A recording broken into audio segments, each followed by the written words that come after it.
আজকে আমরা আলোচনা করব বিসিএস প্রিলিমিনারিতে কিভাবে 130 পাওয়া যায়।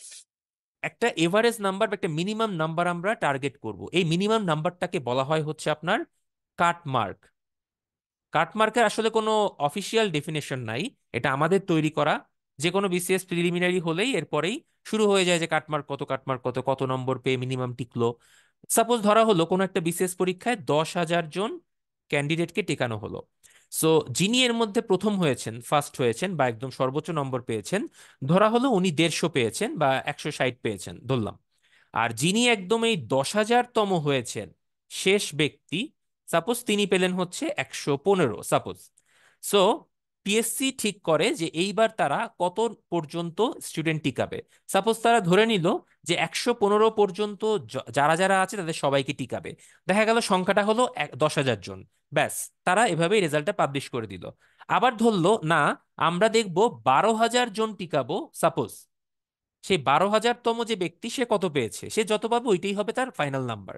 সাপোজ 12,000 তম ব্যক্তি পেয়েছে হচ্ছে 110, তাহলে কাট নাম্বারটা তখন হয়ে যায় 110। সো ব্যাপারটা হচ্ছে সম্পূর্ণ আনপ্রেডিক্টেবল। আমি, আপনি বা আমাদের মতো আমজনতা যারা, তারা কখনোই এই পরীক্ষা দিয়ে এসে বাসায় বসে এই জিনিসটা অ্যানালাইসিস করে বের করতে পারবো না। বিকজ ডিসিশন যেটা বা সিদ্ধান্ত যেটা, সেটা এন্টায়ারলি হচ্ছে পিএসসির উপর, তারা কয়জন কি টিকাবে। সো কাটমার্ক নিয়ে টেনশন না করে এই জন্য আমাদের টার্গেটটা হওয়া উচিত যে গত কয়েকটা বিসিএস এ যে এভারেজ একটা কাটমার্ক আমরা বিভিন্ন জায়গায় অ্যানালাইসিস করে বের করতে পেরেছি, সেটা থেকে অ্যাটলিস্ট কিছু বেশি নম্বর আমাদেরকে টার্গেট করে রাখতে হবে। সো আমি আপনাদের জন্য যেটা বলবো সেটা হচ্ছে, দেখেন, 40 থেকে শুরু করে 46 তম পর্যন্ত কাটমার্ক ঘোরাঘুরি করেছে। 101 থেকে শুরু করে সর্বনিম্ন 100 ছিল কোনো সময়, সর্বোচ্চ হয়তো 123 পর্যন্ত হয়েছে। তো ব্যাপারটা একটু বলি। ধরেন 35তম বিসিএস থেকে হচ্ছে সিলেবাসটা চেঞ্জ হয়েছে, 200 নম্বরের পরীক্ষা শুরু হয়েছে। এর আগে 100 নম্বরের পরীক্ষা হতো। তো সিলেবাসটা চেঞ্জ হওয়ার পর থেকেই আসলে কাটমার্কেরও একটা পরিবর্তন হয়েছে। যেমন 35তমতে মনে হয় 90 পেয়ে বা 95 পেয়ে অনেকে প্রিলিমিনারি পাশ করে গেছে, এটা অনেক নাম্বার ছিল, কারণ কোশ্চেন কঠিন ছিল। আবার হয়তো 38তম বিসিএস এ 115-14 না পেলে কেউ মানে আপনার প্রিলিমিনারি পাশই করতে পারেনি। সো প্রশ্নের উপর ডিপেন্ড করে আসলে হচ্ছে এই নাম্বারগুলো আপ ডাউন করে। সো সহজ প্রশ্ন হোক, কঠিন প্রশ্ন হোক, যাই হোক না কেন, আমার টার্গেটটা থাকবে হচ্ছে একটা মিনিমাম নাম্বার টার্গেট করা। আমি আপনাদেরকে আগে বলতাম, বা হয়তো আজ থেকে 3-4 বিসিএস আগেও সবাইকে বলতাম যে 120 হচ্ছে 200-র মধ্যে একটা মোটামুটি এভারেজ নাম্বার, 60% নাম্বার। 120 পেলে ইনশাল্লাহ আপনার প্রিলি ক্র্যাক হয়ে যাবে। কিন্তু 43, 44 বা এই টাইপের 45 এই ধরনের পরীক্ষাগুলোতে দেখা যাচ্ছে কাট নাম্বারটা 120-এর উপরেও চলে গিয়েছে কোনো কোনো জায়গায়, যেমন 44-এ হয়েছে। আবার কোনো কোনো জায়গায় 120 ছুঁই ছুঁই করেছে। সো এই রিস্ক নিয়ে তো থাকা যাবে না। সো এই কারণে আমার বর্তমান পরামর্শ হচ্ছে, বা লাস্ট 2টা বিসিএস থেকে পরামর্শ দিয়ে আসতেছি, যে টার্গেটটা করবেন হচ্ছে 130। 200-র মধ্যে 130 আপনি টার্গেট করে প্রিপারেশন শুরু করবেন। আসেন আমরা একটু ওয়ান বাই ওয়ান সিলেবাসটা দেখি, তারপর আরো কিছু কথাবার্তা বলবো, অ্যাটলিস্ট ক্লিয়ার হয়ে যাবে সবকিছু। বাংলা ভাষা ও সাহিত্য হচ্ছে আমাদের প্রথম টপিক। এই বাংলা ভাষা এবং সাহিত্য দুইটা পার্টে ভাগ করা থাকে। যেমন বাংলা ভাষার জন্য বা ল্যাঙ্গুয়েজের জন্য আপনার নম্বর বরাদ্দ হচ্ছে মাত্র 15। আর লিটারেচার যে পার্টটা বা সাহিত্য যে পার্টটা, সেটার জন্য নম্বর বরাদ্দ 20। ল্যাঙ্গুয়েজে কি থাকে? ছোটবেলায় ভাইয়া যে বাংলা ব্যাকরণ পড়েছেন একদম ক্লাস 3 থেকে ক্লাস 10 পর্যন্ত, সেই ব্যাকরণগুলোই মেনলি ঘুরে ফিরে আপনার আসে। তবে আমরা সাধারণত ধরে রাখি যে নবম দশম শ্রেণীর যে বোর্ডের একটা ব্যাকরণ বই আছে, সেই ব্যাকরণ বই সাথে যে কোনো একটা ভাষা শিক্ষা বা একটা কোনো একজন রাইটারের লেখা ব্যাকরণ বই থেকে এই টপিকগুলো ধরে ধরে একটু পড়াশোনা করলেই 15-র মধ্যে ভালো একটা নম্বর তোলা পসিবল। আচ্ছা, এবার আসি সাহিত্যের ব্যাপারে। সাহিত্য পার্টটা আমরা হয়তো ছোটবেলায় খুব একটা গুরুত্ব দিয়ে পড়ি নাই কখনোই। সবসময় হয়তো কবি পরিচিতি বা লেখক পরিচিতি বা কোনো একটা গদ্য বা কোনো একটা কবিতা বা নাটক, এগুলা বা উপন্যাস, হালকা পাতলা যেটা আমাদের সিলেবাসে ছিল সেটাই পড়েছি। কিন্তু এখানে এসে কাহিনী একটু চেঞ্জ হয়ে যায়, এখানে অনেক কিছু পড়তে হয় আননোন, এবং এটা বেশ গুরুত্বপূর্ণ একটা জায়গা। তো সাহিত্য বা দুইটা পার্টে ভাগ করা। একটা হচ্ছে প্রাচীন ও মধ্যযুগ মানে ওল্ড পিরিয়ড, আর আরেকটা হচ্ছে আপনার একদম মডার্ন পিরিয়ড বা আধুনিক যুগ, যেটা 1800 সাল থেকে শুরু হয়েছে। তো ওল্ড পিরিয়ড থেকে নাম্বারও ফিক্স করে দেওয়া। 5 নাম্বার আসবে ওল্ড পিরিয়ড থেকে, আর মডার্ন পিরিয়ড থেকে আসবে 15 নম্বর। সো এই 5 নাম্বারটা আমাদের জন্য হচ্ছে একটা বুলেট পয়েন্ট, আমি একটা স্টার মার্ক দিলাম। যে অংশগুলোতে আমরা টার্গেট সেট করব সেই টার্গেটের মধ্যেই 5 নাম্বার একটা টার্গেট। কারণ কি? প্রাচীন যুগের সাহিত্য নিদর্শনের মধ্যে একটা জিনিসই আছে, সেটা হচ্ছে আপনার চর্যাপদ। আর মধ্যযুগের সাহিত্যের মধ্যে প্রধান নিদর্শনটা হচ্ছে শ্রীকৃষ্ণ কীর্তন, এছাড়া কিছু বৈষ্ণব পদাবলী পাওয়া যায়। সো এখানে ইনফরমেশন লিমিটেড, এখানে তথ্য উপাত্ত কম, ঘুরিয়ে আসার প্রশ্নের সম্ভাবনাও কম, এবং মোটামুটি ফিক্সড কিছু প্রশ্নের মধ্যেই আপনার প্রশ্নগুলো ঘুরপাক খায়। পাঁচের মধ্যে চার বা পাঁচ পাওয়া খুবই ইজি, সো এইটাকে টার্গেট করতে হয়। আর সাহিত্যের আধুনিক যুগের যে পার্টটা, সেই পার্টটা হচ্ছে অনেক মানে বিশাল, মানে এর ব্যাপ্তি বলে শেষ করা যাবে না। আপনার মাইকেল মধুসূদন, কাজী নজরুল, রবীন্দ্রনাথ, মীর মশাররফ হোসেন, বঙ্কিমচন্দ্র, সুফিয়া কামাল, জসিমউদ্দিন, এই ধরনের মানে স্বনামধন্য বা প্রখ্যাত যে সাহিত্যিক কবি আছেন, তাদের বাইরে যিনি হয়তো হাতে গোনা তিন চারটা কবিতা লিখেছেন বা দুই একটা কাব্যগ্রন্থ লিখেছেন, বা হয়তো সরকারের পৃষ্ঠপোষকতায় কোনো উপন্যাস বা গ্রন্থ সমালোচনা বা কোনো মানে ক্রিটিক্স টাইপের গ্রন্থ লিখেছেন, তার জিনিসপত্র এখানে পড়তে হয়। আপনার এখানে হেলাল হাফিজের কাব্যগ্রন্থের নামও যেরকম পড়তে হবে, আপনাকে রবীন্দ্রনাথের কাব্যগ্রন্থের নামও পড়তে হবে। আবার আপনি বুদ্ধদেব বসুর যে কয়টা সাহিত্য রচনা করেছেন সেগুলোও যেমন জানতে হবে, আপনার আবার জীবনানন্দ দাশের কবিতার টপিকগুলোও জানতে হবে। সো হিউজ একটা সিলেবাস হচ্ছে এখানে অপেক্ষা করতেছে। সো এটা অনেকের জন্যই কঠিন লাগে, বা কি পড়বো এটা নিয়ে কনফিউশনে ভুগে। তো ইনশাল্লাহ আমাদের ক্লাসগুলোতে আমরা সেগুলো ক্লিয়ার করে দিব। তো এখানে মোটামুটি টার্গেট সেট করা যায়, আমি প্রতিটার জন্যই নম্বর একটু পর আমি আপনাদেরকে সেট করে দিব। যেমন ধরেন, গ্রামারে যদি আপনি খুব মানে খুব বেশি এফোর্টও না দেন, মিনিমাম একটা এফোর্ট দেন, এবং নবম দশম শ্রেণীর জিনিসগুলো রিভিউ করেন, 15-র মধ্যে 10 থেকে 12 একটা ভালো নাম্বার। ঠিক আছে, খুবই ভালো নাম্বার 10 থেকে 12। আর এই যে 20 আছে, এই 20-এর মধ্যে আমার হিসাব মতে 12 থেকে 15 একটা ভালো নাম্বার। আপনারা বলতে পারেন, ভাইয়া এই 12 থেকে 15, 10 থেকে 12 কেন দিচ্ছেন? আমি একটু পরে আসতেছি ভাইয়া। আমি আগে নম্বরগুলো সেট করে যাই। এটা হচ্ছে আমাদের টার্গেট নাম্বার, হ্যাঁ। 12 থেকে 15 হচ্ছে আমাদের টার্গেট নাম্বার, এর মধ্যে রাখতে হবে মিনিমাম। আচ্ছা, এবার দেখি ইংলিশের ব্যাপারে আসি। ইংলিশেও আবার দুইটা পার্টে ভাগ করা, একটা হচ্ছে ল্যাঙ্গুয়েজ, একটা হচ্ছে লিটারেচার। যেমন ইংলিশ ল্যাঙ্গুয়েজের জন্য বরাদ্দ হচ্ছে আপনার 20 নাম্বার, একটু বেশি। আর লিটারেচারে বরাদ্দ হচ্ছে আপনার 15 নম্বর। আমাদের মেইন টার্গেটটা হবে হচ্ছে আপনার এই ইংলিশ ল্যাঙ্গুয়েজকে। কেন? কারণ ইংলিশ ল্যাঙ্গুয়েজে বেশ কিছু টপিক আছে যেগুলো হচ্ছে একদম র গ্রামার। ছোটবেলায় এই এসএসসি পরীক্ষায়, এইচএসসি পরীক্ষায় যে গ্রামার আপনি পড়েছেন, বা একদম ছোট থেকে শুরু করে ক্লাস 3, 1, 2-তে যে গ্রামারগুলো দিয়ে আপনি পড়াশোনা শুরু করেছেন, একদম হুবহু সেই সিলেবাসটাই এখানে দেওয়া হয়েছে। যেমন আপনি পার্টস অফ স্পিচ পড়বেন, আপনি ভার্ব পড়বেন, আপনি অ্যাডজেক্টিভ পড়বেন, কনজাংশন পড়বেন, ছোটখাটো কয়েকটি ইডিয়ম ফ্রেজ পড়তে হবে, ক্লজ পড়তে হবে, সেন্টেন্স কারেকশন করতে হবে, সাবজেক্ট ভার্ব এগ্রিমেন্ট পড়বেন, তারপর সেন্টেন্স ট্রান্সফরমেশন পড়বেন, simple compound complex, active passive করা, ভয়েস চেঞ্জ করা, ন্যারেশন চেঞ্জ করা, ডিগ্রি চেঞ্জ করা, বা ওয়ার্ড মিনিং দেওয়া থাকবে সেই হয়তো মিনিং বের করা, সিনোনিম অ্যান্টোনিম, স্পেলিং। অর্থাৎ এই জায়গাটাতে আপনি যদি গ্রামারে একটু গুরুত্ব দেন, খুবই ভালো নম্বর পাওয়া সম্ভব। সো আমি এখানে টার্গেট করব 20-এর মধ্যে 12 থেকে 15। এবার আসি লিটারেচার পার্ট। লিটারেচার পার্টটা আমাদের জন্য একটু হার্ড, আমি আগে একটু অ্যালার্ট করে দেই। আপনারা যদি প্রিভিয়াস বিসিএস এর কঠিন প্রশ্নগুলো দেখেন, দেখবেন যে প্রায়শই এই অংশ থেকে কোশ্চেন কঠিন করা হয়, এবং কোনো কোনো ক্ষেত্রে সহজ করা হয়। উদাহরণস্বরূপ বলি, 40তম বিসিএস এ এই ইংলিশ লিটারেচার থেকে 15-র মধ্যে 6-7 পেয়েছে, সংখ্যাটা খুবই কম। কারণ কি ছিল? কারণ ছিল হচ্ছে এক গাদা কোটেশন দিয়ে ভরিয়ে রেখেছিল। সাপোজ একটা কোটেশন দিয়ে বলল যে এই কোটেশনটা নিচের কোন উপন্যাসের, বা এই কোটেশনটা নিচের কোন আহ, আপনার হচ্ছে রাইটার দিয়েছেন। সো এত কোটেশন পাওয়া তো সম্ভব না, বা এত কোটেশন পড়া সম্ভব না। সো এই জন্য 40 বিসিএস একটু ঝামেলা হয়ে গিয়েছিল। আবার 46, 45 বা 44-এ দেখা যাচ্ছে যে ইংলিশ থেকে খুব বেশি পেঁচায় না, কিছু কমন প্রশ্ন আছে বা কিছু কমন সেগমেন্ট আছে, যে জায়গাগুলোতে একটু ভালো পড়াশোনা করলে আপনার ভালো নম্বর পাওয়া সম্ভব। যেমন বাংলা সাহিত্যে যেমন প্রাচীন যুগ মধ্যযুগটাকে টার্গেট করতে হয়, সেরকম ইংলিশ লিটারেচারেও কিছু টার্গেট জোন আছে। সেই টার্গেট জোনটা হচ্ছে আপনার এলিজাবেথ পিরিয়ড, তারপর ভিক্টোরিয়ান পিরিয়ড, মডার্ন পিরিয়ড, তারপর হচ্ছে রোমান্টিক পিরিয়ড, এরকম কয়েকটা পিরিয়ড আছে। এই পিরিয়ডগুলো থেকেই হচ্ছে বেশি কবি সাহিত্যিকের প্রশ্ন আসে। এছাড়া কিছু স্পেসিফিক লিটারেচার আপনার আইডেন্টিটি আছে যাদের ভালো করে পড়তে হয়। যেমন হচ্ছে শেক্সপিয়ার, তারপরে হচ্ছে আপনার জন কিটস, তারপরে হচ্ছে আপনার আরো কিছু নাম আছে, আমার এখন সব মনে নাই ভাইয়া। তো আমরা এগুলো আলোচনা করব। তো এই অংশগুলোকে টার্গেট করলে এখানেও মোটামুটি একটা এভারেজ নাম্বার পাওয়া সম্ভব। সো আমি এখানে টার্গেট করব 15-র মধ্যে 8 থেকে 10। ওকে। আমি একজনকে একটু অনুরোধ করব, স্বাগতা কি আছো ভাইয়া? শুনতে পাচ্ছ আমাকে? হ্যাঁ ভাইয়া, শুনতে পাচ্ছি। আচ্ছা, আমি যে টার্গেট নাম্বারিংটা করছি এটা তুমি একটু একটা জায়গায় একটু নোট রেখো, হ্যাঁ? আমরা লাস্টে কাউন্ট করবো, তো এক এক পৃষ্ঠায় লিখছি, পরে যোগ করতে সমস্যা হবে। তুমি একটু টার্গেট গুলাকে এক জায়গায় একটু নোট করে রাখো। ঠিক আছে, ঠিক আছে ভাইয়া। আচ্ছা, কোন কোন বই পড়বো একজন জিজ্ঞেস করেছেন। ভাইয়া বই নিয়ে আলোচনা হবে, আমরা একটু পরে বলবো, আমাদের আরো স্পিকার আছেন। আমি আপাতত বইয়ের পার্টে যাচ্ছি না, বই নিয়ে আপনাদেরকে আইডিয়া দেওয়া হবে। Thank you. আচ্ছা, এবার আসি বাংলাদেশ অ্যাফেয়ার্স। বাংলাদেশ অ্যাফেয়ার্স একটা বিশাল জায়গা। সাধারণত বলা হয় যে সাধারণ জ্ঞানে যদি আপনি খুব ভালো একটা নম্বর তুলতে পারেন, আপনার বিসিএস প্রিলিমিনারি ক্র্যাক করাটা অনেকটা সহজ হয়ে যায়। এটা বিভিন্ন জায়গায় শোনা যায় এবং এটার সাথে আমিও একমত। কারণটা বলি, কারণ সাধারণ জ্ঞানে দুইটা পার্ট আছে। একটা হচ্ছে বাংলাদেশ অ্যাফেয়ার্স, একটা হচ্ছে ইন্টারন্যাশনাল অ্যাফেয়ার্স। বাংলাদেশ অ্যাফেয়ার্সের জন্য নম্বর বরাদ্দ 30, ইন্টারন্যাশনাল অ্যাফেয়ার্সের জন্য 20। তো যোগ করলে দাঁড়ায় হচ্ছে এটা 50 নম্বর। তার মানে টোটাল প্রিলিমিনারি পরীক্ষার 1/4 নাম্বারই হচ্ছে সাধারণ জ্ঞানের মধ্যে অন্তর্ভুক্ত আছে।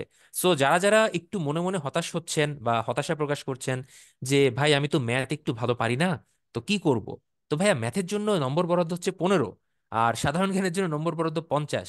তো পার্থক্যটা দেখেন, আপনার ম্যাথই যে ভালো করতে হবে এরকম কোনো আহ মানে বাধ্যবাধকতা নাই। সো এই মুহূর্তে একটু সবাইকে বলি, যারা যারা একটু নন সায়েন্স ব্যাকগ্রাউন্ডের আছেন তারা হতাশ হবেন না যে ম্যাথ বিজ্ঞান একটু কম পারছি তাই আমার মনে হয় প্রিলি ক্র্যাক করা যাবে না। আপনি অন্যদিকে ফোকাস করেন। ওকে। আবার যারা ভাবছেন যে হ্যাঁ ম্যাথ বিজ্ঞানটাই তো শুধু পারি, সাধারণ জ্ঞান তো মাথায় ঢুকে না, আমি বলবো নো প্রবলেম, আপনি ম্যাথ বিজ্ঞানে সর্বোচ্চ নম্বর তোলার চেষ্টা করেন, সাধারণ জ্ঞানটা এভারেজ প্রস্তুতি নেন। অর্থাৎ মেইন কথা হচ্ছে আপনার ফোকাসটা হবে হচ্ছে আপনার স্ট্রং জোনের উপর। প্রত্যেকেরই কোনো না কোনো একটা স্ট্রং জোন আছে। কেউ হয়তো বাংলা সাহিত্য ভালো পারে, কেউ হয়তো ইংলিশ গ্রামার খুব ভালো পারেন, কেউ হয়তো সাধারণ জ্ঞানটা দ্রুত মাথার মধ্যে নিয়ে নিতে পারেন, সহজে ভুলেন না, অনেক ইনফরমেশন মাথায় রাখতে পারেন। কেউ হয়তো ম্যাথমেটিক্যাল ক্যালকুলেশন বা মানসিক দক্ষতা একটু ভালো পারেন, কেউ আবার হয়তো বিজ্ঞান কম্পিউটার ভালো পারবে, কেউ হয়তো আবার ভূগোল বা ওই জিনিসগুলো ভালো পারবে। সো যে যেটাই ভালো পারেন না কেন, সেই টার্গেট জোনটাকেই হচ্ছে ফোকাস করতে হয় এবং সেটাকে ম্যাক্সিমাইজ করার চেষ্টা করতে হবে। সাপোজ আপনি বিজ্ঞানে ভালো পারেন, 15-র মধ্যে 12-14 যেন তুলতে পারেন সেই টার্গেট করতে হবে। আপনি জিকে ভালো পারছেন, ওকে, 50-এর মধ্যে অ্যাটলিস্ট 35 থেকে 40 তুলতে হবে, এভাবে টার্গেট রাখতে হবে। নাম্বার টু, যেগুলো হচ্ছে একটু উইক জোন, সাপোজ আপনি কম পারেন, সেগুলো ছেড়ে যাওয়া যাবে না। মানে বাদ যাবে না কোনো শিশু, সেই অবস্থা। আপনি ছেড়ে যাবেন দেখবেন একদম ধরা খেয়ে গেছেন। ওই জায়গাগুলোতে যতটুকু সম্ভব এভারেজ একটা প্রিপারেশন রাখবেন, যেন পরীক্ষার হলে অ্যাটলিস্ট একটা মিনিমাম নম্বর তুলতে পারেন। কোনো অংশ ছেড়ে যাবেন না, request. Number three, avoid negative marking. এখন প্রশ্ন আসছে নেগেটিভ মার্কিং কি ভাইয়া, একটু পরে আলোচনা করছি নেগেটিভ মার্কিংটা। আমি প্রত্যেকটা সাবজেক্টটাকে একটু শেষ করে আসি। এই তিনটা জায়গা হচ্ছে আপনার প্রিলি ক্র্যাক করার main technique. Focus on your strong zone, never leave your weak zones, এটাকে অ্যাটলিস্ট এভারেজ প্রিপারেশন রাখবেন, আর অ্যাভয়েড নেগেটিভ মার্কিং। ওকে, আসছি একটু পরে এই বিষয়ে। তো বাংলাদেশ অ্যাফেয়ার্সে অনেকগুলো টপিক আছে, ছোট ছোট টপিকে 6 নাম্বার 3 নাম্বার 3 নাম্বার করে ভাগ করা থাকে। এর মধ্যে কয়েকটাকে আমি টার্গেট জোন সেট করে দিচ্ছি আপনাদের জন্য। নাম্বার 1 টার্গেট জোন হচ্ছে বাংলাদেশের জাতীয় বিষয়গুলি। এই জাতীয় বিষয়গুলি ব্যাপারটা আসলে মজার। মজার বলছি এই কারণে, আমরা ছোটবেলায় যখন ক্লাস 3-তে ভর্তি হই তখন থেকে কিন্তু আমাদের সামাজিক বিজ্ঞান একটা বই পড়াতো। এই সামাজিক বিজ্ঞান বইতে আমাদের ইতিহাস, মুক্তিযুদ্ধ, এইসব জিনিসপত্র পড়ানো হয়েছে একদম ক্লাস 10 পর্যন্ত, এসএসসি পর্যন্ত। তো সেই জিনিসটাই হচ্ছে আপনার এই জাতীয় বিষয়গুলির মধ্যে পড়েছে।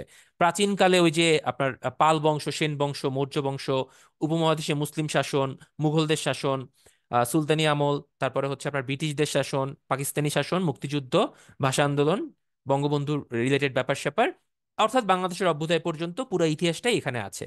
এবং বিলিভ মি, এই জিনিসটা আপনার শুধুমাত্র যে প্রিলিমিনারিতে কাজে লাগবে তা না, লিখিত পরীক্ষাতেও কাজে লাগবে। আমি একটু পরে সেই অংশে যাচ্ছি যখন লিখিত নিয়ে আলোচনা করব। কৃষি সম্পদ নিয়ে আছে প্রশ্ন টুকটাক আছে, বাংলাদেশের অর্থনীতি নিয়ে প্রশ্ন থাকবে 3 মার্ক, শিল্প বাণিজ্য, সংবিধান। এই সংবিধানটা হচ্ছে আরেকটা টার্গেট জোন। এই সংবিধান আপনার সারা জীবন কাজে লাগবে, প্রিলি, রিটেন, ভাইবা থেকে শুরু করে আপনি যখন চাকরি করবেন, চাকরি জীবনেও আপনার সংবিধান জানতে হবে। সো এটা হচ্ছে একটা never ending learning process. So সংবিধান যে ভালো করে পড়বে তার জন্য অনেক কিছু ইজি হয়ে যাবে। বিলিভ মি, এখানে হয়তো সংবিধানের জন্য আপনি 3 নাম্বার দেখছেন, কিন্তু লিখিত পরীক্ষায় সংবিধান থেকে 50 নাম্বার পর্যন্ত আসতে পারে এবং এসেছেও বিভিন্ন পরীক্ষাতে। সো এটাকে ভালো করে টার্গেট করবেন। দেন হচ্ছে আমাদের বাংলাদেশের সরকার ব্যবস্থা। বাংলাদেশের সরকারের 3টা অর্গান আছে, একটা আইন বিভাগ বা সংসদ, একটা শাসন বিভাগ বা এক্সিকিউটিভ বা প্রধানমন্ত্রী রাষ্ট্রপতি, আর একটা হচ্ছে বিচার বিভাগ। এই তিনটে বিভাগ নিয়ে আলাদা করে সংবিধানের সেগমেন্ট আছে। তো সংবিধানের সাথে মিলিয়ে পড়তে হয়, এটাকেও টার্গেট করতে হবে। সো এই হচ্ছে টোটাল আপনার বাংলাদেশ অ্যাফেয়ার্সের 30 নাম্বার। আমি এটাতে টার্গেট রাখবো হচ্ছে 18 থেকে 22। ওকে। ভূগোল। সাধারণত ভূগোলটা পড়ার জন্য একটা টেকনিক আছে বা একটা ট্রিক্স আছে। কি সেই ট্রিক্স? ভূগোল কখনোই আগে পড়তে যাবেন না। ভূগোল পড়ার আগে বাংলাদেশ অ্যাফেয়ার্স, ইন্টারন্যাশনাল অ্যাফেয়ার্স শেষ করবেন, দেন ভূগোল পড়বেন। তাতে কি হবে বলেন তো? যেটা হবে সেটা আমি আপনাকে বলি। ভূগোলের সিলেবাসটা দেখেন, 5টা সেগমেন্টে 2 মার্ক করে, টোটাল 10 নাম্বার। তার মানে মোটামুটি গুরুত্ব আছে কিন্তু এখানে। তো প্রথম যে চ্যাপ্টারটা, সেখানে হচ্ছে দেখেন বাংলাদেশের ভৌগোলিক অবস্থান, সীমানা, আর্থসামাজিক, ভূরাজনৈতিক গুরুত্ব। এই পুরা ব্যাপারটাই হচ্ছে আপনার বাংলাদেশের জাতীয় বিষয়গুলির মধ্যে আছে। অর্থাৎ বাংলাদেশের সীমানা, ভূগোল, কোথায় কোন জেলা অবস্থিত, কোন জেলার উত্তরে কে, সর্ব উত্তরের জেলা কোনটি, সর্বদক্ষিণের স্থান কোনটি, আশেপাশে কোন কোন দেশের রাজ্য আছে, ভারতের 7 সিস্টার্স আছে, সেগুলোর মধ্যে কোনটা কোনটা কি, সবকিছুই আপনি বাংলাদেশ অ্যাফেয়ার্সে পড়ে আসবেন। হুবহু সেই 2 মার্ক ভূগোলে আছে। সো বাংলাদেশ অ্যাফেয়ার্স পড়লে ভূগোলের এই 2 মার্কও কভার হয়ে গেল। 2 নাম্বার চ্যাপ্টার, অঞ্চল ভিত্তিক ভৌত পরিবেশ। এটা হচ্ছে ইন্টারন্যাশনাল অ্যাফেয়ার্স এর একটা চ্যাপ্টার আছে, সেই চ্যাপ্টারে হুবহু আছে, হুবহু। অর্থাৎ অঞ্চল ভিত্তিক বলতে পুরো গ্লোবালি বিশ্বের কোথায় কোথায় কোন দেশ, কোন মহাদেশ, বা কোন দেশের পূর্ব নাম কি, অমুক তমুক, যা যা আছে সেগুলো আপনার এখান থেকে পড়া হয়ে যাবে। সো ইন্টারন্যাশনাল অ্যাফেয়ার্স পড়লে এই 2 নাম্বারও ডান। 3 নাম্বার চ্যাপ্টার, বাংলাদেশের পরিবেশ, প্রকৃতি, সম্পদ, প্রধান চ্যালেঞ্জ সমূহ। এই প্রকৃতি ও সম্পদের মধ্যে সম্পদ বলতে মেইনলি বোঝানো হয় হচ্ছে কৃষির সম্পদ, বনজ সম্পদ, শিল্প সম্পদ, এই টাইপের সম্পদগুলাকে।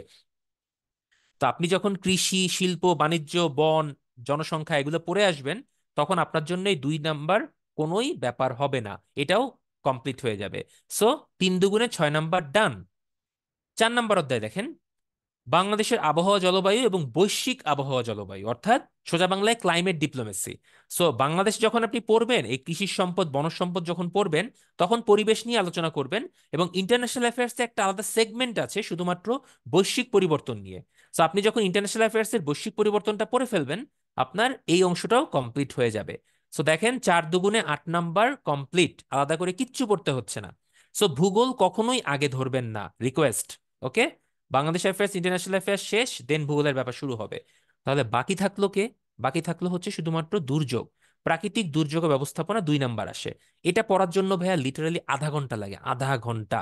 যে কোনো একটা বই নিয়ে 30 মিনিট যদি আপনি এই অধ্যায়টা পড়েন বা একটু রিভিশন দেন, আপনার 2 মার্কের মধ্যে 1 নাম্বার আপনি পেরে যাবেন, কোনো টেনশন নাই। যেমন দুর্যোগের কয়টা স্তর আছে, দুর্যোগে পূর্ব প্রস্তুতি কি, সারাদান কি, প্রতিরোধ ব্যবস্থা কি, প্রতিকার ব্যবস্থা কি, তারপর হচ্ছে দুর্যোগের সাইকেল কোনটা, এরপর হচ্ছে কোন কোন টাইপের দুর্যোগ হয়, বাংলাদেশে কয়টা প্রাকৃতিক দুর্যোগ হয়েছে, বা বিশ্বে কি কি টাইপের প্রাকৃতিক দুর্যোগ হয়। সো এই ব্যাপার জিনিসগুলাই আর কি, এছাড়া কিছুই না। সো ভূগোল হচ্ছে সম্পূর্ণ একদম লাস্টের দিকে পড়ার ম্যাটেরিয়াল। ওকে। খুব ইজি টপিক। এবং এই 10-এর মধ্যে আমি টার্গেট রাখবো হচ্ছে 6 থেকে 8। কেন 6 থেকে 8 বললাম? কারণ যেহেতু অন্য জায়গা থেকে কমন আসে, কপি আসে, বাংলাদেশ অ্যাফেয়ার্স, ইন্টারন্যাশনাল অ্যাফেয়ার্সের সাথে মিল আছে। ওকে, টার্গেট নাম্বার 6 থেকে 8। চলে যাই ইন্টারন্যাশনাল অ্যাফেয়ার্সে। ইন্টারন্যাশনাল অ্যাফেয়ার্স একটু আগে বললাম যে ভূগোলের সাথে কিছু মিল আছে, আসেন একটু মিলিয়ে নেই। ইন্টারন্যাশনাল অ্যাফেয়ার্সের জন্য আমার নম্বর বরাদ্দ হচ্ছে 20 নাম্বার। 5টা অধ্যায়, 5টা অধ্যায় থেকে প্রতিটা থেকে 4 নাম্বার করে থাকবে। এর মধ্যে কয়েকটাকে টার্গেট জোন সেট করতে হবে। দেখেন প্রথম অধ্যায়টা বৈশ্বিক ইতিহাস, আঞ্চলিক রাজনীতি ব্যবস্থা, ভূ রাজনীতি, এই টাইপের ব্যাপারগুলা। অর্থাৎ আপনার যতগুলো মহাদেশ আছে বিশ্বে, তাদের কোথায় কোন মহাদেশের ইতিহাস কি, কোন মহাদেশের ঐতিহ্য কি, কোন মহাদেশে কি যুদ্ধ হয়েছে, কি বিগ্রহ হয়েছে, তাদের মধ্যে পলিটিক্যাল রিলেশন কি, এই ব্যাপারগুলোই হচ্ছে আপনার 4 নাম্বারের জন্য আসবে। এটা কিন্তু আমাদের টার্গেট জোন না, একটু ওয়েট। 2 নাম্বার চ্যাপ্টার, আন্তর্জাতিক নিরাপত্তা এবং আন্তঃরাষ্ট্রীয় ক্ষমতা, অর্থাৎ ইন্টারন্যাশনাল রিলেশন। প্রতিটা দেশের সাথে প্রতিটা দেশের সম্পর্ক, এবং স্পেসিফিক্যালি বাংলাদেশের সাথে পুরা বিশ্বের সাথে যে সম্পর্ক, সেটাতেই হাইলাইট করা হয়েছে এই অধ্যায়ে। সেখান থেকেও 4 নাম্বার আছে, এটাও আমাদের টার্গেট জোন না। 3 নাম্বার অধ্যায়, বিশ্বের সাম্প্রতিক ও চলমান ঘটনা প্রবাহ। ভাইয়া এটা এমন একটা জিনিস যেটা একদিনে আপনি পড়ে শেষ করতে পারবেন না। এটার নাম হচ্ছে কারেন্ট অ্যাফেয়ার্স। এটা পড়ার জন্য টেকনিক আছে, টেকনিকটা একটু বলি। টেকনিকটা হচ্ছে আজ থেকে শুরু করে, এই যে আজকের দিনের পর থেকে আগামীকাল থেকে শুরু করে আপনি প্রতি মাসের শুরুতে একটা কারেন্ট অ্যাফেয়ার সংগ্রহ করবেন। যে কোনো প্রফেসরসের হতে পারে বা যে কোনো আপনার প্রতিষ্ঠানের, 30 টাকা দাম নেয় নীলক্ষেতে বা বিভিন্ন বইয়ের দোকানেই পাওয়া যায়। ওই কারেন্ট অ্যাফেয়ার সংগ্রহ করার পরে দেখবেন কারেন্ট অ্যাফেয়ার্সের প্রথম 7-8 পৃষ্ঠার মধ্যে কিছু সেগমেন্ট আছে। যারা যারা দেখেছেন তারা একটু চ্যাট বক্সে রেসপন্স করবেন যে তা কেউ কেউ কারেন্ট অ্যাফেয়ার্স পড়েছেন কিনা এর মধ্যে একটু রেসপন্স করবেন। তো এই 7-8 পেজের মধ্যে কয়েকটা পার্ট থাকে, একটা থাকে হচ্ছে জাতীয়, একটা থাকে হচ্ছে আন্তর্জাতিক। অর্থাৎ ওই গত মাসে, সাপোজ এখন হচ্ছে জুন মাস, জুলাই মাসের 1 তারিখে আপনি যে কারেন্ট অ্যাফেয়ার্সটা কিনবেন 1 জুলাই, সেখানে জুন মাসের 1 তারিখ থেকে 30 তারিখ পর্যন্ত প্রতিদিনের ঘটনা প্রবাহ দেওয়া থাকবে। একটা থাকবে জাতীয় সেগমেন্টে, একটা থাকবে আন্তর্জাতিক সেগমেন্টে। জাস্ট চোখ বুলায় যাবেন, যেটা মনে হবে ইম্পর্টেন্ট বা যেটা মনে হবে একটু বাংলাদেশের জন্য গুরুত্বপূর্ণ বা দেখলেই বুঝবেন ভাইয়া যে কোনটা গুরুত্বপূর্ণ, সেই অংশগুলা একটু নোট করবেন অথবা কারেন্ট অ্যাফেয়ার্সটা সংগ্রহে রাখবেন।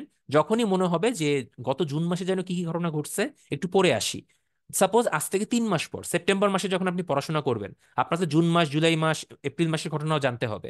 তো তখন একটু প্রিভিয়াসলি গিয়ে আবার দেখে নিবেন। সো এই প্রথম 7-8 পেজ যারা মোটামুটি পড়ে, প্লাস যারা একটু ডেইলি নিউজ পেপারে খোঁজ খবর রাখে, প্লাস যারা ফেসবুকে শাকিব খানের মুভির খবরও রাখে, আবার সাথে সাথে বাংলাদেশের সাথে ইউএস এর সম্পর্ক কেমন হচ্ছে বা ইউক্রেন রাশিয়াতে নতুন কোন আপডেট হলো কিনা সেটাও যারা খোঁজ খবর রাখে, তারাই কিন্তু সাকসেসফুল হয়। সো ফেসবুক, ইউটিউব বা সোশ্যাল মিডিয়াকেও অ্যাক্টিভলি ইউটিলাইজ করতে হবে। কারণ যতগুলো নিউজ চ্যানেল আছে, নিউজ পেপার আছে, তাদের প্রত্যেকেরই ফেসবুক পেজ আছে, ইউটিউব চ্যানেল আছে। সেখানে কিন্তু তারা কিন্তু কিছু সময় পরপরই হচ্ছে নিউজ আপডেট করে। তো সেই নিউজগুলো হচ্ছে আপনি যদি একটু ফলো দিয়ে রাখেন বা নোটিফিকেশন অন করে রাখেন, আপনাকে অটো জানিয়ে দিবে, যেটা আমি করে রাখি। যে কোনো ব্রেকিং নিউজ, যে কোনো কিছু, টুইটারের ক্ষেত্রেও হতে পারে, এগুলা একটু ফলো দিয়ে রাখবেন, দেখবেন এগুলো আপনাকে নোটিফিকেশন করে রাখলে মনে করিয়ে দিবে।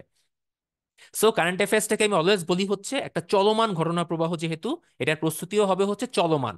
মানে এমন না যে আমি আজকে 1 মাস ধরে পড়ে ফেলে আবার প্রিলির পরীক্ষার আগের দিন রাতে দেখলে হবে, ব্যাপারটা এইরকম না।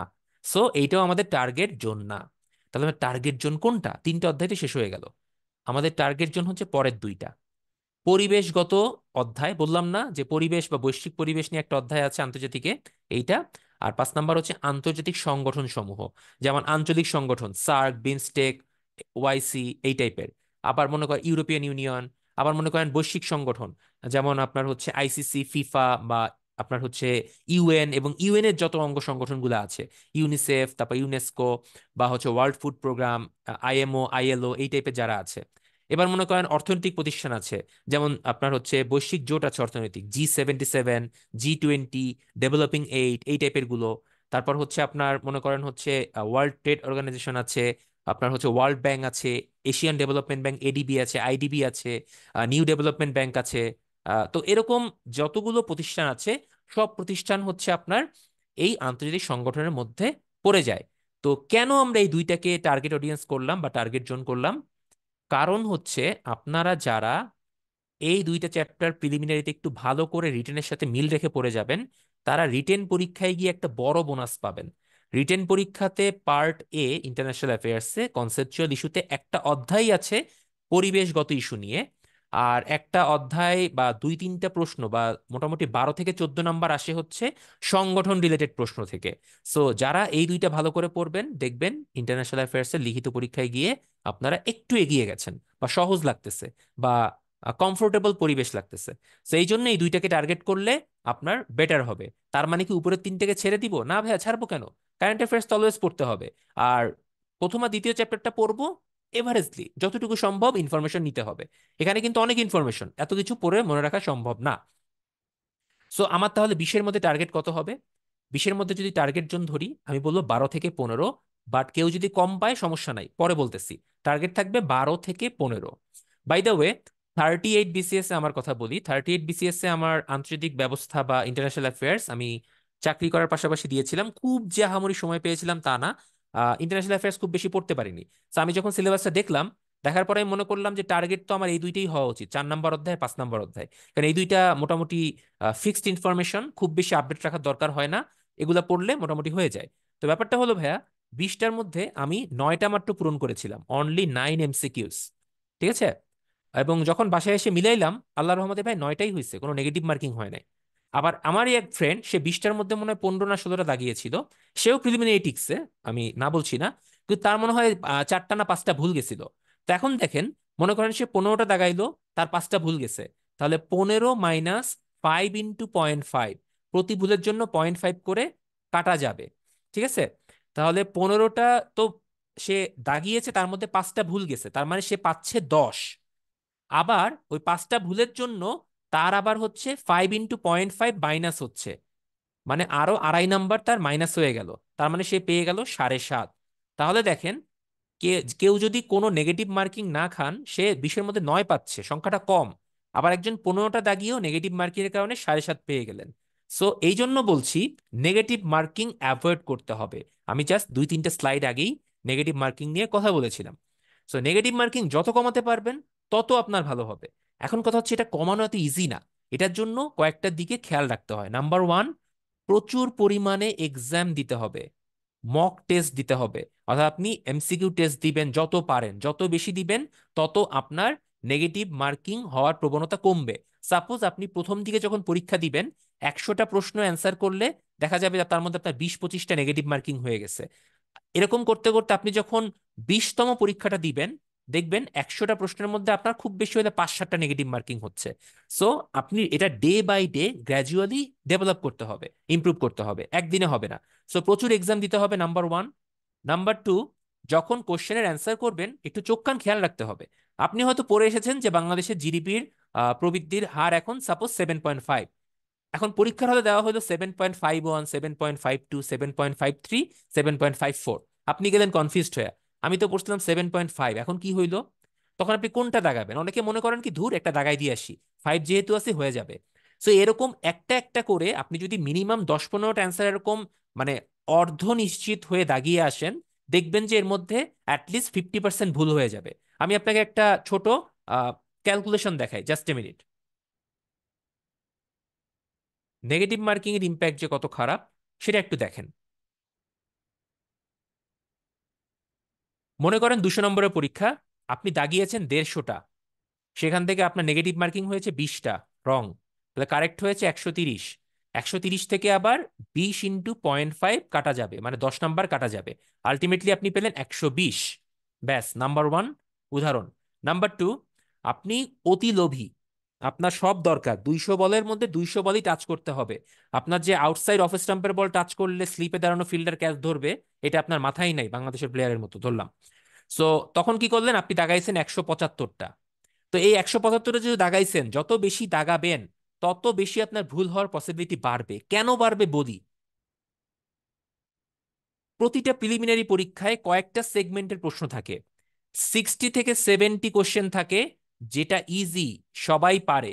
খেয়াল করে দেখবেন, যারা আপনারা গত কয়েকটা প্রিলি দিয়ে ফেল করেছেন বা প্রিলি ক্র্যাক করতে পারেননি, তাদের নাম্বারও কিন্তু 90, 95 বা 100-র মতো হয়েছে। হয়েছে কিনা ভাইয়া, লজ্জার কিছু নাই। যারা যারা এর আগে প্রিলি দিয়েছেন বা ক্র্যাক করতে পারেননি, কিন্তু এরকম 95, 100 মতো নম্বর পেয়েছেন, একটু আমাকে রেসপন্স করবেন। চ্যাটবক্স সম্পূর্ণ আমি একা দেখতে পাচ্ছি, আর কেউ দেখতে পাচ্ছে না, সো টেনশনের কারণ নেই। একটু দিবে, একটু রেসপন্স করবেন প্লিজ। প্রিলি ক্র্যাক করতে পারেননি কিন্তু 95, 100-র মতো নম্বর পেয়েছেন, এরকম ভরি ভরি আছে। আমি জানি না আমার আজকে এই জুম মিটিং এ কয়েকজন আছে কিনা, আমি শিওর না।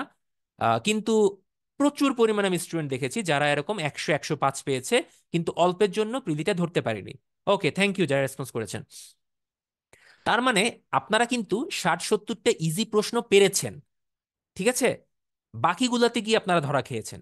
এবার আসি, 60 থেকে 60 না, 50 থেকে 60টা প্রশ্ন থাকে, যেগুলো থাকে হচ্ছে এভারেস্ট টাইপের।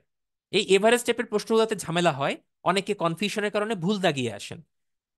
এরপরে আপনার 30 থেকে 40টা প্রশ্ন থাকে হচ্ছে কিছুটা কঠিন টাইপের বা হার্ড টাইপের, যেগুলো হচ্ছে আপনি খুব বেশি ভালো প্রিপারেশন না নিলে বা তাকদিরে না থাকলে আপনি পারবেন না।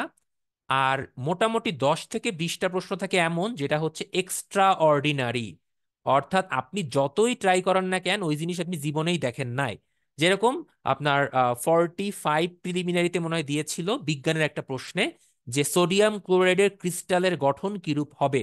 ভাই বিলিভ মি, এটা হয়তো ইন্টারমিডিয়েটে সায়েন্সের পোলাপাইন পড়াশোনা করেছে, কিন্তু বিসিএস পরীক্ষায় গিয়ে এই জিনিস দিবে এটা কেউ এক্সপেক্ট করে নাই। ইভেন সায়েন্সের পোলাপাইনও ফেল এটাতে পারে নাই, এই প্রশ্নের উত্তর ফাঁকা রেখে আসছে বা নেগেটিভ মার্কিং খাইছে। সো এরকম কিছু এক্সট্রাঅর্ডিনারি প্রশ্ন থাকবে যেগুলো আপনি পারবেন না। তাহলে আপনার টার্গেট কি হবে? আপনার টার্গেট হবে হচ্ছে ওই যে ভাই 60-65টা প্রশ্ন সহজ আছে, যেগুলো সবাই জানে, সবাই পারে, ওইখানে জিরো মিস্টেক, মানে কোনো ভুল করা যাবে না। ঠিক আছে? যেটা সহজ পাচ্য খাবার, যেটাকে সবাইকে দেওয়া হচ্ছে, ওই খাবারটা তো আপনি আগে নিবেন নাকি? নাকি যেটা বেছে বেছে কয়েকজনকে দেওয়া হচ্ছে সেখানে গিয়ে মারামারি করবেন? কোনটা করবেন বলেন? ডেফিনেটলি এইটা। ইজি নাম্বারে কোনো ভুল করা যাবে না। আর এভারেজ যে প্রশ্ন থাকে 50-60টা, সেই এভারেজ প্রশ্নগুলোতে যত ম্যাক্সিমাইজ করা যায় নাম্বার। কারণ এভারেজ প্রশ্নের সমস্যাটাই হয় হচ্ছে কনফিউশন। হয়তো আপনি যে ডেটাটা পড়েছেন পরীক্ষার হলে গিয়ে সেটা ভুলে যাচ্ছেন বা মনে থাকছে না, বা অপশনে যে ডেটা দেওয়া আছে সেটা হয়তো আপনার কাছাকাছি হচ্ছে না, মনে হবে যে আমি তো 7.5 পড়েছিলাম, এখন 7.53 কেন, এটা কি ভুল হইলো কিনা। বা সাপোজ বলা হইলো আপনি তো রবীন্দ্রনাথ ঠাকুরের নোবেল পুরস্কারের কাহিনী জানেন, 1913 সালে নোবেল পাইছে, কিন্তু যে গীতাঞ্জলির জন্য নোবেল পাইছে সেই গীতাঞ্জলি কত সালে পাবলিশ করা হয়েছে এটা তো ভাই আপনি পড়েন নাই। আপনি তাহলে কি করলেন? 1913, তো আপনি আন্দাজে দিয়ে আসলেন 1912, বাট এটার অ্যান্সার হবে সাপোজ 1910। সো এই যে আপনি জানেন কিন্তু একটু ঘুরায় দেওয়ার কারণে আপনি ভুল করতেছেন, এখানেই আপনি পিছিয়ে যান। এই পিছিয়ে যাওয়া জিনিসগুলোকেই কারেক্ট করতে হবে। সো এই এভারেজ জায়গায় ম্যাক্সিমাম নাম্বার তোলার চেষ্টা করতে হবে, এবং এখানেই বারবার পড়াশোনা, বারবার পরীক্ষার মাধ্যমে আপনার স্কিলটা বাড়াতে হবে। স্কিল বাড়ানোর জায়গা কিন্তু আপনার এই দুইটা, একটা হচ্ছে ইজি নাম্বার ছাড়া যাবে না, আর এভারেজ গুলাকে ছক্কা মারার ট্রাই করতে হবে। মানে মোটামুটি হাফ বলি বা ফুল টসের মতো বল আসলে ছয় মারতে হবে। মাহমুদুল্লাহর মতো ক্যাচ হয়ে গেলে স্বপ্ন ওইখানেই শেষ। আর যেগুলো খুব বেশি হার্ড, বিলিভ মি ভাইয়া, এই হার্ড 30-40টা আপনার টাচ করার দরকারই নাই। এক্সট্রাঅর্ডিনারি তো টাচ করার দরকারই নাই, কারণ আপনার লাগবে হচ্ছে 200-র মধ্যে 130। আপনার কিন্তু 150-এর দরকার নাই। প্রিলিমিনারিতে যে ব্যক্তি ফার্স্ট হয় তার নম্বর কিন্তু যোগ করা হয় না, আবার যে ব্যক্তি লাস্ট হয়ে টিকে তারা কিন্তু নম্বর যোগ করা হয় না। প্রিলিমিনারি ব্যাপারটা হচ্ছে একটা টিকিট, আপনার হাতে টিকিট ধরিয়ে দেওয়া হয়। কিসের টিকিট? লিখিত পরীক্ষার টিকিট। সো টার্গেটটাও হবে স্ট্র্যাটেজিক্যালি, টেকনিক্যালি অ্যাডভান্স হতে হবে। ঠিক আছে? আচ্ছা, আসি এবার বাকি সিলেবাস গুলাতে একটু কথা বলে নেই, তারপরে আমরা টোটাল টার্গেট নাম্বারটা সিলেক্ট করব। বিজ্ঞান, বিজ্ঞানের স্টুডেন্ট এখানে একটু হালকা হলেও বেনিফিট পাবেন, এটা অস্বীকার করার কোনো উপায় নাই। যেমন বাংলা সাহিত্যের পোলাপান যেহেতু বাংলা সাহিত্যে একটু হলেও বেনিফিট পাবেন। যারা ইংলিশ লিটারেচারে পড়াশোনা করেছেন তারা ইংলিশ লিটারেচারের সিলেবাসটা কমন মনে হবে, এটা স্বাভাবিক ভাইয়া, কিচ্ছু করার নাই। সো বিজ্ঞানের ব্যাপারটা আবার এমন, তারা 9-10-এর বিজ্ঞান বইটা যদি কেউ ভালো করে পড়ে, সাথে যে কোনো বাজারের একটা ভালো প্রকাশনীর বই মোটামুটি, বা একটু ইন্টারনেট ঘাটাঘাটি করে, তার জন্য বিজ্ঞানে ভালো নম্বর তোলা কিন্তু খুবই ইজি। এরকম অনেক সিনারিও দেখা গেছে যে বিজ্ঞান এবং ম্যাথে সায়েন্সের পোলাপাইন হচ্ছে নাম্বার কম পেয়েছে। আমি বলতে পারি আপনাকে, 38 বিসিএস রিটেন পরীক্ষাতে ম্যাথে 50 নাম্বার থাকে। তো ওখানে কি হলো, আমার রুয়েট থেকে পড়া এবং চুয়েট থেকে পড়া দুইটা ফ্রেন্ড কত বললো, 30 না 35 অ্যান্সার করতে পারে নাই। আবার আপনার ঢাকা ভার্সিটি থেকে নন সায়েন্স একটা সাবজেক্টে পড়াশোনা করা একজন কলিগ আমার, যিনি কিন্তু আপনার ম্যাথমেটিক্সে 42-তে 43 পেয়েছেন। তাহলে এটা কিভাবে সম্ভব হলো? এটা সম্ভব শুধুমাত্রই প্র্যাকটিস এবং চর্চার মাধ্যমে। আপনি যদি আগেই দূর থেকে দেখে হাল ছেড়ে দেন যে ভাই আমি তো নন সায়েন্সের, আমার ওইখানে গিয়ে লাভ নাই, আমি তো পারবো না, তাহলে কিন্তু হবে না ভাই। আবার আপনি যদি ওভার কনফিডেন্সে নাচানাচি করেন যে আমি সায়েন্সের, আমি তো মহামানব টাইপের, আমার বিজ্ঞান কম্পিউটার ম্যাথ এগুলো পড়তে হবে না, আমি এমনিই পারবো, একদম পরীক্ষার হলে গিয়ে ধরাটা খেয়ে যাবেন, হাতে একটা বাঁশ ধরাই দিবে, কিচ্ছু করার নাই। সো আমি যেটা বলবো আপনাদেরকে, যে যে জায়গাতেই আছেন ভাই, ওই বঙ্গবন্ধু স্বাধীনতার ডাকের মতো সেইখান থেকে আপনার সর্বোচ্চ প্রস্তুতিটা দিয়ে লড়াইটা চালিয়ে যান। আপনি বিজ্ঞান কম পারেন সমস্যা নাই, বিজ্ঞানের এভারেজ নাম্বার তোলার চেষ্টা করেন, 15-র মধ্যে 7-8 পাওয়ার চেষ্টা করেন, 50% রাখেন। আপনার 10-12-14-15 পাইতে হবে না। আবার আপনি মনে করেন সাধারণ জ্ঞান খুব বেশি ভালো পারছেন না, আপনার তো ম্যাথমেটিক্স ভালো লাগে, আপনার তাহলে সাধারণ জ্ঞানে 50-এর মধ্যে 40 পাওয়ার দরকার নাই, আপনি মোটামুটি 25-26-30-এর কাছাকাছি পান, তাতেও হবে। আমি দেখাচ্ছি, একটু পরে দেখাচ্ছি। আচ্ছা, তো বিজ্ঞানে 3টা পার্ট আছে, ভৌত বিজ্ঞান, জীববিজ্ঞান এবং আধুনিক বিজ্ঞান, আমরা এগুলো ক্লাসে আলোচনা করব। আমি এর টার্গেটটা বলি, এখানে টার্গেটটা কেমন হবে। 15-এর মধ্যে টার্গেট নাম্বার হচ্ছে আমি বলবো 10 থেকে 12, মোরলেস হবে, একটু পরে মোরলেসটা বলছি। কম্পিউটারের জন্য ভাই সেম কথা, 10 থেকে 12, কম বেশিটা একটু পরে আলোচনা করছি। গাণিতিক যুক্তি, মানসিক দক্ষতা, যারা ম্যাথমেটিক্স ভালো পারেন, আসেন আমরা ম্যাথের সিলেবাসটা একটু দেখি। ভালো পারা খারাপ পারার পার্থক্যটা এখানেই দেখাই দিচ্ছি। টার্গেট জোনটা কি হবে? টার্গেট জোনটা হবে ম্যাথের জন্য হচ্ছে মোটামুটি প্রথম 4টা সেগমেন্ট হবে টার্গেট জোন। যেমন বাস্তব সংখ্যা, লসাগু গসাগু, শতকরা, মুনাফা, অনুপাত, লাভ ক্ষতি। আরে ভাই, এমন কে আছে যে ছোটবেলায় এই ম্যাথগুলো করে আসে নাই? পাটিগণিত ভাই সবাই করছেন 9-10 পর্যন্ত, এরপরে না হয় পাটিগণিত বাদ হয়ে গেছে। সো এই পাটিগণিতে যদি আপনি না পারেন তাহলে কিন্তু এটা আপনার জন্য ব্যর্থতা। সো কি করবেন? নবম দশম শ্রেণীর 2টা বই আছে, একটা জেনারেল ম্যাথ জিএম, একটা হায়ার ম্যাথ এইচএম। এই টপিকগুলা দেখে দেখে জেনারেল ম্যাথ এবং হায়ার ম্যাথের বইটা খুঁজবেন, খুঁজা খুঁজা প্রবলেমগুলা সলভ করে ফেলবেন অনুশীলনী সহ।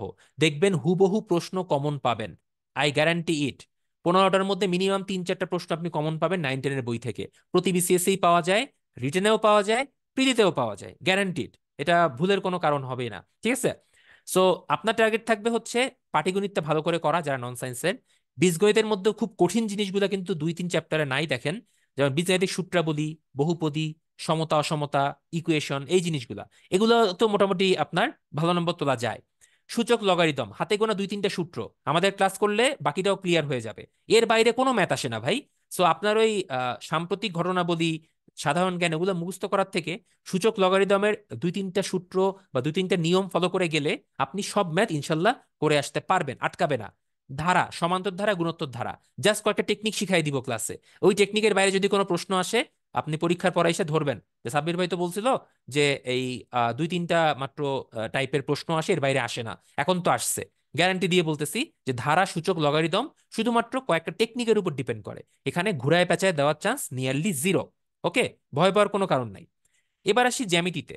জ্যামিতি ব্যাপারটা একটু ব্যাপক। সাধারণত প্রিলিমিনারির জ্যামিতিগুলো একটু সহজ হয়, আর লিখিত পরীক্ষার জ্যামিতিটা একটু প্রমাণ টাইপের থাকে, তো কঠিন হয়। সো জ্যামিতিটা আমরা আমাদের ক্লাসে আলোচনা করব, এটাকে আমি টার্গেট রাখছি না। আমি টার্গেট রাখবো হচ্ছে প্রথম 3টা অধ্যায়কে টার্গেট জোন রাখবেন। এইখানে যত বেশি নম্বর তোলা যায় তত ভালো, এখানে ভুল করা যাবে না। তার মানে এই না যে পিথাগোরাসের উপপাদ্য দিয়ে কোনো একটা ম্যাথ দিল, সেটা আপনি ভুল করে আসলেন, বা বৃত্তের পরিসীমা বা ক্ষেত্রফল দিয়ে একটা ম্যাথ দিল, আপনি সেটা পারলেন না, এটা কিন্তু লজ্জা হয়ে যাবে। এই অংশগুলো অ্যাটলিস্ট ভালো করে পারতে হবে। 5 নাম্বারটাকে আমি একটু আলাদা করে রাখছি ভাইয়া, কেন বলছি? কারণ বিন্যাস সমাবেশ হচ্ছে নন সায়েন্স ব্যাকগ্রাউন্ডের ছেলেমেয়েরা খুব একটা ভালোভাবে করেন নাই, সম্ভাব্যতাও খুব একটা ভালোভাবে করেন নাই। বাট সেট বা পরিসংখ্যান কিন্তু আমরা সবাই করেছি মোরলেস। সো এই জন্য বিন্যাস সমাবেশ থেকে একটা প্রশ্ন আপনার মিনিমাম আসবে, সম্ভাব্যতা থেকেও একটা প্রশ্ন মিনিমাম আসবে। সো আপনি যদি এই 1 এবং 1 এই 2টা প্রশ্ন না পারেন, আপনার জন্য বাকি 13টা প্রশ্ন বা 12টা প্রশ্ন ওয়েট করতেছে। আপনি সেই 12টার মধ্যে 10 পান, সমস্যা তো নাই। কেন হা হুতাশ করেন? ওই 2টা লাগলে আপনি বাদ দেন, মানে আপাতত বাদ দেন। মানে আমি বলছি না প্রিপারেশন ছাড়া যাবেন, প্রিপারেশন নিয়ে যান, হালকা পাতলা নিয়ম শিখে যান, ফর্মুলা দেখে যান, পলিসি শিখে যান। বাট পরীক্ষার হলে যদি নাও পারেন, আটকাবেন আপনাকে ইনশাল্লাহ। সো ম্যাথের জন্য আমার সেম কথা, 15-র মধ্যে টার্গেট জোন হচ্ছে 10 থেকে 12। মানসিক দক্ষতা ভাইয়া, মানসিক দক্ষতা তো সেম। এটা আসলে এখানে বুঝায় বলা কঠিন কি কি টাইপের প্রশ্ন আসে। সাধারণত এগুলো হচ্ছে আপনার আইকিউ টাইপের প্রশ্ন। সো এটা আমরা ক্লাসে আলোচনা করব ডিটেলস। এখানেও টার্গেট 15-র মধ্যে 10 থেকে 12। নৈতিকতা, মূল্যবোধ, সুশাসন, এটা এমন একটা ব্যাপার, এখানে প্রচুর পরিমাণে নেগেটিভ নাম্বারিং হয়। মানুষজন কনফিউজড হয়ে উল্টাপাল্টা দাগায়। কারণটা কি? কারণ আপনাকে বলা হলো হচ্ছে ফেসবুকে এরকম কোনো মিম দেখেছেন কিনা যে আপনাকে বলা হলো 4224, ঠিক আছে? তো এটাকে তো অনেকভাবে বলা যায়, যে 4224 এরকম বলা যায়, 42, তারপর হচ্ছে আপনার 24 বলা যায়, তাই না? তারপরে হচ্ছে আপনার এরকম যে 4টা অপশন তৈরি করা যায়, দেখেছেন না এরকম মিমস? তো ওই রকম টাইপের হয় আর কি, কাইন্ড অফ। যে আপনাকে বলা হলো যে নৈতিকতার উৎস কোথায়, বা সাপোজ হচ্ছে নৈতিক গুণাবলী কি দ্বারা বিকশিত হয়, এমন 4টা অপশন দিবে। ওই 4টা অপশন দেখেই মনে হবে কি ভাই, আমরা তো সবাই লুক অ্যালাইক, এরকম হইলো কেন? তখন আপনি মানে বেশি নম্বর পাওয়ার জন্য, অতি লোভের জন্য আপনি কি করবেন? দাগায় আসবেন অনেকগুলা, দেখবেন যে আসলে ওইটা বেস্ট অ্যান্সার না। তখন আপনার নেগেটিভ মার্কিং হবে, 10-এর মধ্যে নাম্বার 0-তে নেমে আসবে, নেগেটিভও হয়ে যেতে পারে। আমার অনেকগুলো স্টুডেন্ট বলেছে যে মানসিক দক্ষতা তারা -2 পেয়েছে, -1.5 পেয়েছে। আপনি বলতে পারেন কেমনে ভাই? কেমন? কারণ হচ্ছে দাগাইছে মনে করেন 10টার মধ্যে 8টা বা 9টা, এর মধ্যে 7-8টাই হচ্ছে ভুল গেছে, বা 5-6টাই ভুল গেছে, নেগেটিভ খেয়া নেগেটিভ নাম্বারিং নিয়ে চলে গেছে। তো আলটিমেটলি এতে কি হয়? এতে হয় হচ্ছে আপনার টোটাল নাম্বারের উপর প্রেশার তৈরি করা হয়, সেই প্রেশার করা যাবে না। আমি বলবো এখানে 10-এর মধ্যে 5 একটা খুবই ভালো নাম্বার। এখানে কয়েকটা সেগমেন্ট আছে, কয়েকটা টাইপের প্রশ্ন আসে। আপনি 10-এর মধ্যে 2 থেকে 3টা প্রশ্ন প্রিভিয়াস ইয়ারের কমন পাবেন। সো প্রিভিয়াস ইয়ারের কোশ্চেন সলভ করে ফেললে 10-এর মধ্যে 2 আপনি ইনশাল্লাহ কমন মোটামুটি বলা যায়। আর বাকি 3 নাম্বার বা 4 নাম্বার আপনার ওই জাস্ট যে সিলেবাস আছে বা যে বই আছে একটু পড়াশোনা করলে বাকি 3-4ও পাওয়া সম্ভব। বারবার বলছি, নেগেটিভ নাম্বারিং খাওয়া যাবে না। নেগেটিভ নাম্বার খাইলে আপনি ধরা। ঠিক আছে? ওকে, এখন আসেন আমরা মোটামুটি প্রিলিস্ট সিলেবাস শেষ করে ফেলছি। এখন আমরা যে টার্গেট নাম্বার 130 বলেছিলাম, দেখি সেই 130 আমরা রেডি করতে পারি কি না। ঠিক আছে, আমরা এখন সেটা একটু চেষ্টা করব যে আমাদের 130 টার্গেট আসতেছে কিনা। বাই দ্য ওয়ে, স্বাগতার একটু হেল্প লাগবে। স্বাগতা কি আছো, শুনতে পাচ্ছ? ভাই আছি, কিন্তু আমি শুরুর গুলা মিস করছি। ইংলিশ গ্রামার, আচ্ছা, ইংলিশ সমস্যা নাই, লিটারেচার। বাংলায় দুইটা পার্ট আছে, আমি এক এক করে একটু বলি। বাংলা গ্রামারে আমি বলেছিলাম 15-র মধ্যে 10 থেকে 12, আর লিটারেচারে বলেছিলাম হচ্ছে আপনার 12 থেকে 15। ইংলিশটা মনে আছে? ইংলিশেও মনে সেম কথা বলেছিলাম, 20-এর মধ্যে 12 থেকে 15 প্লাস 15-র মধ্যে 10 থেকে 12। আচ্ছা, এবার আসি হচ্ছে আহ বাংলাদেশ অ্যাফেয়ার্স, আমার মনে আছে কত বলেছিলাম। 30-এর মধ্যে মনে হয় আমি কত 20 থেকে 22 বলেছিলাম, একটু কারেকশন করে দেন। 18 থেকে 22, 18 থেকে 22 বলছে। 18 থেকে 22, আচ্ছা সরি, 18 থেকে 22। ইন্টারন্যাশনাল অ্যাফেয়ার্সে বলেছিলাম 10 থেকে 12 মনে হয়। হ্যাঁ, 10। হ্যাঁ, ম্যাথে বলেছিলাম সেম, 10 থেকে 12। সরি, ইন্টারন্যাশনাল অ্যাফেয়ার্সে মানে 12 থেকে 15 বলেছিলাম, সরি। আচ্ছা, এবার গেল ম্যাথ। মেন্টাল অ্যাবিলিটি, মেন্টালেও সেম বলেছিলাম 10 থেকে 12। সিমিলারলি সায়েন্সের জন্য আমি বলেছিলাম হচ্ছে আপনার 10 থেকে 12। কম্পিউটার অ্যান্ড আইসিটির জন্য বলেছিলাম হচ্ছে আপনার 10 থেকে 12। জিওগ্রাফি বা ভূগোলের জন্য বলেছিলাম হচ্ছে আমি 6 থেকে 8। আর নৈতিকতা বা মূল্যবোধ সুশাসন ইথিক্স থেকে বলেছিলাম হচ্ছে আপনার আমি 5 বলেছি 10-এর মধ্যে। এখন আপনার একটা জিনিস দেখেন, মিনিমাম নাম্বার গুলো একটু যোগ করেন, minimum number.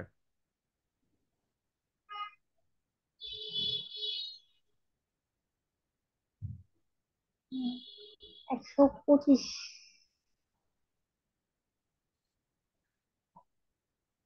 Yes, minimum number দাঁড়াচ্ছে 125। আর সর্বোচ্চ নাম্বার কত দাঁড়াচ্ছে?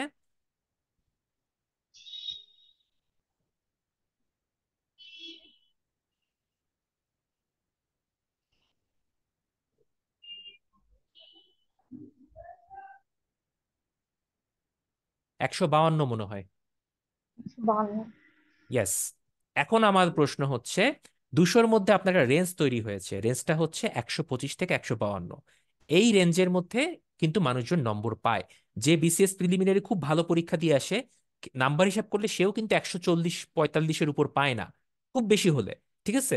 তো এই যে অ্যানালিসিসটা আমি বের করেছি, এটা হচ্ছে আমার জাস্ট পার্সোনাল এক্সপিরিয়েন্স প্লাস দীর্ঘদিন পড়ানো বা বিভিন্ন আপডেট বা বিভিন্ন ইনফরমেশন কালেক্ট করে, বা যারা যারা পরীক্ষা দিয়েছেন তাদের কাছ থেকে ইনফরমেশন নিয়ে মোটামুটি আমি এটা তৈরি করেছি। তো দেখেন, আমরা কয়েকটা বিসিএস দেখেছি, কোনোটার কাটমার্কই কিন্তু 125 টাচ করেনি, 43তমতে মনে হয় শুধু 123 টাচ করেছিল, বা 44তমতে। সো আমরা 125-কে একটু বাড়িয়ে দিই। কিভাবে বাড়িয়ে দিই দেখেন, ধরেন আপনি কোনো কারণে হয়তো বিজ্ঞানটা একটু ভালো দিয়ে ফেললেন, বা কোনো কারণে হয়তো আপনার বাংলাদেশ অ্যাফেয়ার্সে আপনি 18 ধরছিলেন, কোনো কারণে ওই বাংলাদেশ অ্যাফেয়ার্সে পরীক্ষাটা ভালো হয়ে 22 বা 23 হয়ে গেছে, হইতে পারে না, প্রশ্ন সহজ হয়েছে। তখন কি হবে, আপনার নাম্বারটা বেড়ে 130 টাচ করে যাবে। সো 125 থেকে 130 পাওয়াটা কিন্তু এই টার্গেট বা এই মাইন্ডসেট থেকে শুরু করলে একদমই কঠিন হবে না, যদি ঠিক মতো এক্সিকিউট করা যায়। ব্যাপারটা এরকম। এখন কথা হচ্ছে, আপনি বললেন ঠিক আছে ভাই, আপনার না হয় বাংলাদেশ অ্যাফেয়ার্স 18-র জায়গায় 22 বা 23 আসছে, এখন মনে করেন যে ইন্টারন্যাশনাল প্রশ্ন খুব কঠিন হয়েছে, ইন্টারন্যাশনাল আপনি বলছেন 12, ইন্টারন্যাশনাল আমি পাইছি মাত্র 8, তাইলে কি হবে? সমস্যা নাই ভাই, আপনি যে এখানে 4-5 বেশি পাইছেন, সেই 4 এখানে কমলেও অসুবিধা নাই, মোর অরলেস আপনার নাম্বার 125-এর আশেপাশেই থাকবে। বা সাপোজ মনে করেন ম্যাথটা খুব খারাপ হয়েছে, ম্যাথে আপনি মাত্র 5 পাইছেন, তাহলে এখানে 5 কমে গেছে না, কারণ আপনি ম্যাথ পারেন না।